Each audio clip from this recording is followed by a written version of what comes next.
بسم اللہ الرحمن الرحیم۔ السلام علیکم ورحمۃ اللہ وبرکاتہ۔ معزز ناظرین کرام، دین اسلام میں جھوٹ بولنا بہت بڑا گناہ ہے۔ جھوٹ بولنے والوں پر اللہ تبارک و تعالیٰ کی لعنت ہے، اور اللہ کے نبی صلی اللہ علیہ وسلم نے فرمایا کہ جھوٹ بولنا یہ منافقوں کی علامت ہے۔ لیکن گھر گرہستی کو قائم دائم رکھنے اور گھر کے ماحول کو خوشگوار اور چخ سے پاک رکھنے کے لیے میاں بیوی کو ہلکا پھلکا جھوٹ بولنے کی اجازت دی گئی ہے۔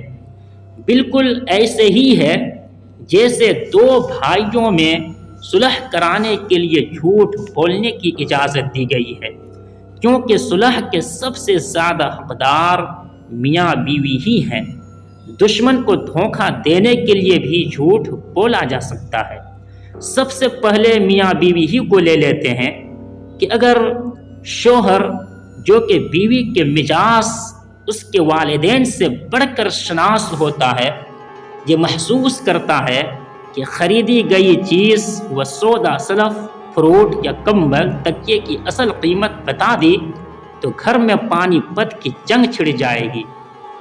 چک شروع ہوئی تو نوبت مار کٹائی تک بھی جا سکتی ہے، تو وہ اس چیز کی قیمت کم و زیادہ بتلا سکتا ہے۔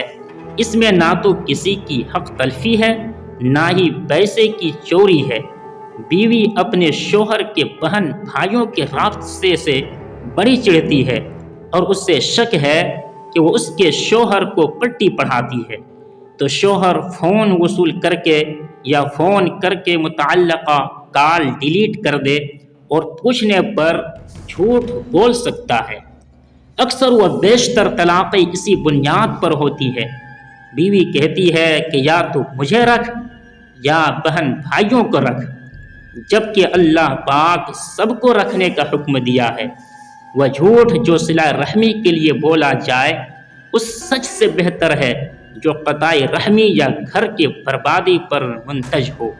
اکثر گھر اسی جھوٹ کی وجہ سے بس رہے ہیں۔ مرد سچ بولنا شروع کر دیں تو گھر تو 2-4 مہینے سے زیادہ نہیں بچ سکتا۔ والدین یا بہن بھائیوں کو پیسے بھیج کر اپنی بیوی کو بتانے کی ضرورت نہیں ہے۔ اسی طرح سے بیوی بھی اگر کچھ بچا کر اپنے والدین کو بھیج دے تو شوہر کو بتانے کی ضرورت نہیں۔ بیوی کے والدین نے بھی اس کو پالا پوسا ہے اور پڑھایا لکھایا ہے، لہٰذا وہ اپنے والدین کو اپنے پیسے میں سے کچھ بھیج سکتی ہے اور اس میں شوہر کو بتانے کی ضرورت نہیں ہے۔ لہٰذا بیوی اگر جاب سے کماتی ہے تو وہ اس کمائی میں سے اپنے والدین کا حصہ خود سے مقرر کر لے کہ اتنے پیسے ماہانہ اپنے والدین کو دینے ہیں۔ وہ اس پیسے کے بلا شرکت غیر مکمل مالک ہے۔ بیوی لاکھوں کماتی ہو تب بھی نان و نفقہ شوہر کی ذمہ داری ہے۔ بیوی اگر گھر پر خرچ کرتی ہے تو نہ صرف اس کا احسان مند ہونا چاہیے بلکہ کبھی کبھار منہ سے بول کر بھی اس کا شکریہ ادا کر دینا چاہیے۔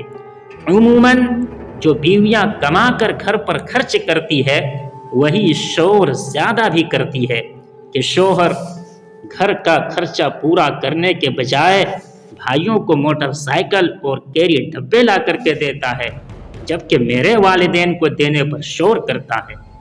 اسی طرح سے دو لوگوں میں صلح کراتے وقت حکمت سے کام لینے کی اجازت ہے۔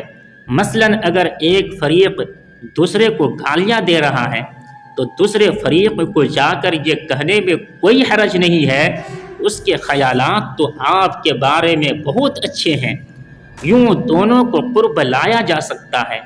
گالیاں دینے والے کو یہ کہہ کر شرمندہ کیا جا سکتا ہے کہ اللہ کے بندے وہ تو آپ کے بارے میں بہت اچھے کلمات کہہ رہا تھا۔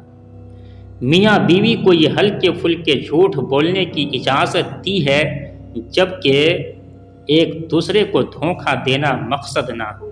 فقط والسلام۔